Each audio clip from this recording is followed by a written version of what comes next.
আসসালামু আলাইকুম। সবাই ভালো আছেন? আমি ভালো আছি আলহামদুলিল্লাহ। আজকে আমি দুধ দিয়ে সুজি দিয়ে আর ডিম দিয়ে একটা নাস্তা রেসিপি ভেঙে দিয়েছি। এখন সামান্য একটু চিনি দিয়ে দেবো, একটু লবণ দিয়ে দেবো, দিয়ে ভালোভাবে মিশিয়ে নেব।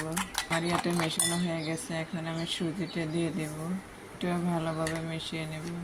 চাইলে সুজি আরও বাড়িয়ে কমিয়ে নিতে পারেন, কারণ একটা ডিমের যেতটুকু সুজি লাগে ততটুকু দিচ্ছি, কিনা আমি একটা ডিম দিয়ে সুজি দিয়ে নাস্তাটা বানাবো, তাই কিছুটা সুজি দিয়ে দেবো। গুঁড়া দুধ দিয়ে দেবো। রান্না চলে ডিমের গন্ধটা দিয়ে সহ্য না করতে পারেন, বাসায় থাকলে লেবুর রস দিয়ে দিবেন, কারণ আমার বাসায় লেবুর রস ছিল না, তাই আমি দিই নি। একটু ঘি দিয়ে দিছি। হাতের তালুতে নিয়ে গোল করে বানায় একটা চামচের সাহায্যে এভাবে কেটে একটা ডিজাইন তৈরি করে নেবেন।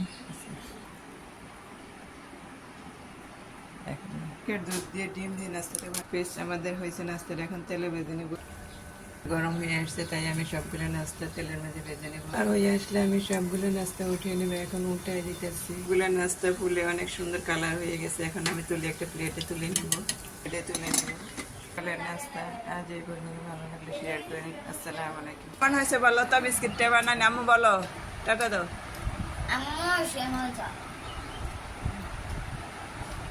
আল্লাহ হাফেজ।